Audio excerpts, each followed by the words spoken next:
पूरे जीवन की धरा है। अगर आप कहीं हार में निराश हो गए तो ये मार्ग लड़खड़ाने लगेगा। बिल्कुल नहीं लड़खड़ाना। आप लोगों को तो रोज सत्संग मिल रहा है, अपने को तो ऐसा भी सौभाग्य नहीं था कि सत्संग रोज मिले। कम से कम सत्संग में हमें वो शब्द मिल जाते हैं जिनसे हम पुनः हृदय को उत्साहित करके इस मार्ग में चला पाते हैं। इसलिए बहुत मंगलमय मार्ग है, पर बहुत कठिन मार्ग है। कठिन इसलिए है कि हमारा अभ्यास विषय मार्ग में चलने का है, और ये बिल्कुल उसके उल्टा मार्ग है। अब कभी न कभी कोई न कोई ऐसी आक्रमण वृत्ति माया की होगी जहां हम हार सकते हैं, तो हमें कभी निराश नहीं होना, ये हृदय में बैठा लीजिए। दूसरी एक उपासक के अंदर वृत्ति रहती है कि अगर मैं ये देख लूं, अगर मैं ये भोग लूं, तो बार बार जो मन कहता है एक बार उसको समझा देंगे ना कि देखो भोगा उसमें सुख नहीं, जैसे शास्त्रों में लिखा है। ये होता है पक्का, ये मत समझो कि किसी एक की बात है। सबके अंदर ये मन की चालबाजी, जो तुम्हारे अंदर वही हमारे अंदर, तुम्हारे सबके अंदर। एक बार देख लेते हैं, हृदय में जलन होती है, पीड़ा होती, व्यथा होती। उपासक उसकी काट तो जानता है पर प्रयोग नहीं कर रहा, विषय आकर्षण के कारण काट जानता। उपासक तभी बना है जो उसको पता है। अगर उपासक है तो सत्संग सुना ही होगा, शास्त्र स्वाध्याय किया होगा, तो शास्त्र स्वाध्याय सत्संग इसी के लिए तो ज्ञान मिलता है, इन्हीं से लड़ने के लिए। पर उस समय विषय प्रीता होने के कारण वो उनका प्रयोग करना भूल जाता है। अब जो ये बात आई है इस पर समझना होगा। पहली बात तो हमने पूरी आपको बता दी कि कहीं हमको लड़खड़ाना नहीं, निराश नहीं होना। किसी भी परिस्थिति में निश्चित भगवत प्राप्ति होगी। चुप शांत, कहीं कोई इसमें तर्क की कोई गुंजाइश नहीं है।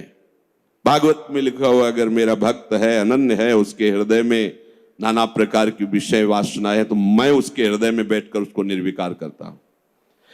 ध्रुवदास जी 42 लीला में कहते हैं, यद्यपि भक्त अनन्य जो विषय इंद्रियन बस होए, कर्मठ कोटि जितेंद्रियन ते समलाय न कोय। यदि वो श्यामा श्याम का अनन्य है पर विषयी है, तो करोड़ों कर्मकांडी और जितेंद्रिय इसकी समानता नहीं कर सकते, क्योंकि कर्मकांडी को कर्म पर विश्वास है, जितेंद्रिय को अपनी जितेंद्रियता पर विश्वास है, और इसको प्यारे जू का भरोसा है, लेकिन इसकी बराबरी कोई नहीं कर सकता। यद्यपि वो विषय, यद्यपि भक्त अनन्य जो विषय इंद्रियन बस होए। ये कोई केवल ऐसे नहीं कि ये भाषण हो रहे हैं, मनमानी जो आया सो बोल दिया। तस्मात् शास्त्रम प्रमाणम, और सबसे बड़ा शास्त्र ये है हमारी छाती, जिसको हम जीते चले आ रहे हैं। ये मन कभी कभी हमको ऐसा प्रेरित करता है जहां इसको विषय संयोग होने का अवसर दिखाई दिया, कोई क्रिया, कोई संयोग, कुछ, तहां ये मन बुद्धि को इस तरह से आकर्षित करता है कि सुना है शास्त्र और गुरुजन कहते हैं कि सुख नहीं है, पर अगर हम इसे एक बार भोग लेते तो हमें पता चल जाता कि सुख नहीं, फिर हम अपने मन को समझा देते। इस बात पर आपको सावधान होना है। ये नहीं कि ये हमारे हृदय में आती, इनके हृदय में आती, इनके आपके हृदय में नहीं, ये चराचर जगत की बात कह रहा हूं।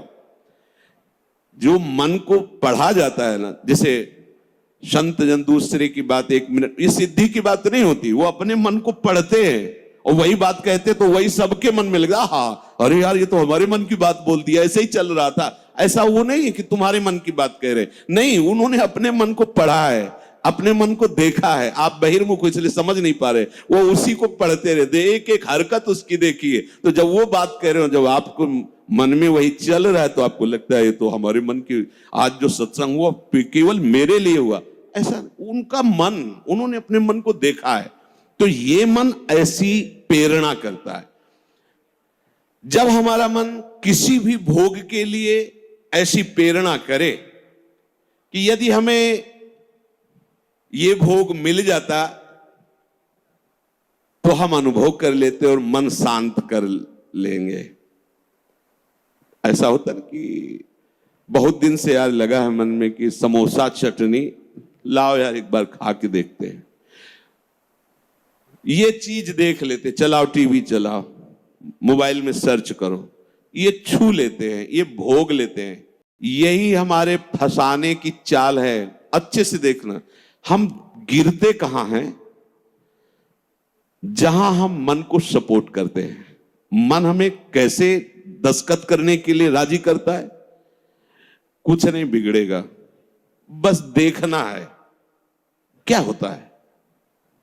सूंघने से, खाने से, देखने से, छूने से, शब्द स्पर्श रूप रस गंध, इन 5 भोगों को ही भोगने के लिए हमें विवश करता है। मन ऐसा प्रेरित करता है, ऐसा बोले अब शांत हो गया, भजन करते हैं। कई मिनट माला चलेगा, लेकिन अगला प्रोग्राम वो तय कर चुका है। सामने आपके जहां पेश किया, कांप जाओगे आपकी, ये क्या हो रहा है? हमने तो सोचा था केवल एक बार देख लेंगे, अब क्या हो रहा है? वो ऐसे दलदल में फंसा देता है कि अगर हरि का आश्रय नहीं है तो कभी नहीं निकल सकता, कभी नहीं निकल सकता। न जातु कामः कामनामुपभोगेन शाम्यति, हविषा कृष्ण वर्तमेव भूय एवाभिवर्धते। ये विषयों की लालसा भोगने से कभी भी शांत नहीं होती। ब्रह्म ऋषि महापुरुष, इनके अनुभव की बात है। न जातु कामः कामनामुपभोगेन शाम्यति। समझ लो, मन को ठीक करने के लिए महापुरुषों के वचन ही शस्त्र हैं, वचन ही प्रमाण हैं। जब हमारा मन ये लालसा पैदा करता है, तभी हम उसमें तदात्म हो जाते हैं, क्योंकि हम सुख के लोभी हैं।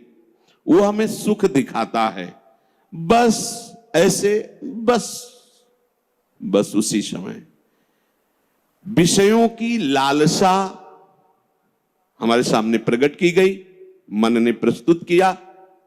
ऐसा समझ लो कि जीव एक राजा है और बुद्धि उसकी रानी है और मन उसका मंत्री है। और इस मंत्री ने चतुरता पूर्वक पूरे राजमहल को अपने अंडर में कर रखा है। जैसा यह चाहता है वैसा दस्तखत दोनों से करवा लेता है। मन, हमारी बुद्धि एक एक वृत्तियों पर अधिकार कर चुका है। अगर बुद्धि निश्चय करती कि गलत है, बिल्कुल नहीं सुनता, दस्तखत करवा ही लेता है, समझना। और राजा इतना अधीन हो चुका है बुद्धि और मन के कि वो कुछ निर्णय करता ही नहीं है। जहां जैसे रानी ने इशारा किया तो मंत्री ने कागज रख दिया, उसने दस्तखत कर दिया, पढ़ा भी नहीं कि है क्या ये। अगर वो पढ़ ले और वो रानी और मंत्री की अधीनता को समझ जाए कि मैं इनके अधीन हो रहा हूं, तो आप समझो 1 सेकंड में पूरा सिस्टम ठीक हो जाएगा, क्योंकि वो सर्व सामर्थ्यशाली है। बस चूक यही हो रही, आज तक कभी उसने पढ़ा ही नहीं कि क्या पेश कर रहा है, बस दस्तखत कर दिया। उस राजा की क्या दुर्दशा होगी जिसकी रानी और मंत्री भी उसके खिलाफ ही खड़े हुए हैं और उसको लग रहा है सब अनुकूल है। उस राजा की क्या दुर्दशा होगी? क्या है वो राजा, किस बात का राजा है? वही दशा इसकी है। ईश्वर अंश जीव अविनाशी, चैतन्यमल आनंद सुख राशि। वो जीवात्मा बुद्धि की प्रियता में, मन की सलाह में फंसकर निकृष्ट भोगों में, कहां आनंद राशि, कहां चिदानंद घन स्वरूप और कहां मलिन प्राकृतिक भोग, हर में दस्तखत। सोच ही नहीं पा रहा है। ये लो, ये लो, मांस लो, मदिरा लो, व्यभिचार लो, ये सब में दस्तखत। यही दुर्दशा हो रही। बिना दस्तखत के तुम्हारे ये मन रूपी मंत्री और बुद्धि रूपी रानी कुछ नहीं कर सकती। ध्यान रखना, तुम्हारा सपोर्ट आवश्यक है उसको, और वो तुम्हें 1 सेकंड के कम हिस्से में अपने में कर लेता है, क्योंकि आप इतने आसक्त हो चुके हैं बुद्धि में और मन में कि वो निर्णय मन और बुद्धि का न मानकर सीधा अपना मानते। मुझे ये चाहिए, मैंने ये भोगा, मैं ये भोगूंगा, सीधे। अब आप इस रास्ते को नहीं जान रहे, फंस रहे। प्राय साहब, मैं इसके बिना नहीं जी सकता, वो इतना तो मुझे चाहिए ही। ये आज बहुत सोच समझ करके बातें दिमाग में बैठल ना, ये शास्त्रीय बातें कम, हृदय की बातें इसमें ज्यादा हम इसलिए कह रहे हैं कि यही हम लड़खड़ा जाते और यही हम फेल हो जाते हैं, और यही लगता है अब क्या है यार, किसी तरह जी लो बस। नहीं नहीं, संतों से शास्त्र इसलिए श्रवण किए जाते कि शास्त्र में जो लिखा है उसको तुम्हारे समझने की ज्यादा आंतरिक पहुंच नहीं है, संतों ने उसको जिया है और उस शब्द को उन्होंने स्वाद लिया है, फिर उसे जब बोलते हैं अपने अनुभव के साथ तो एकदम दिमाग में आके बैठ जाता है।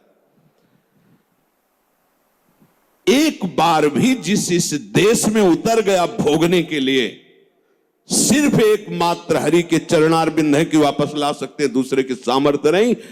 ये ऐसा दलदल है कि वो धंसता ही चला जाएगा, डूब जाएगा, नहीं निकल सकता, और नहीं निकल पाए आज तक। पूरे अनादि जन्म व्यतीत हो गए।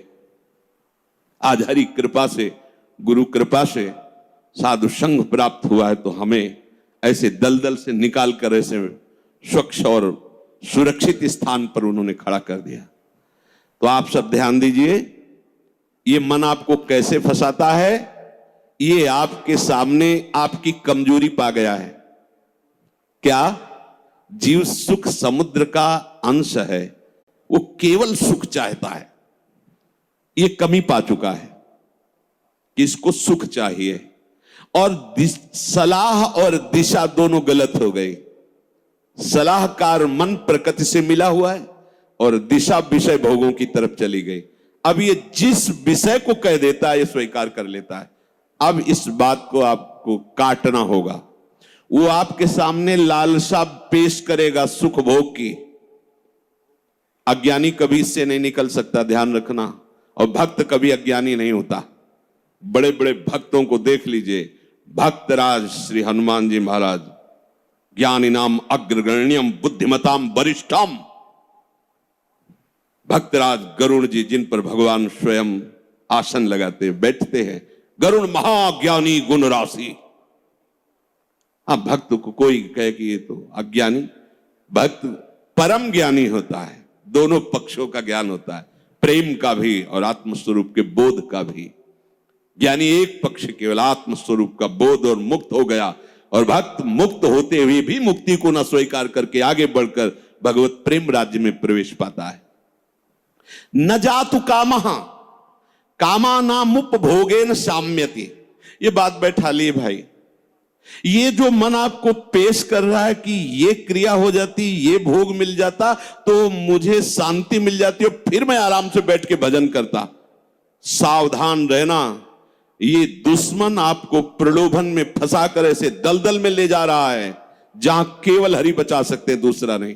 केवल हरि, केवल हरि, दूसरा नहीं। विश्वास करना, दूसरा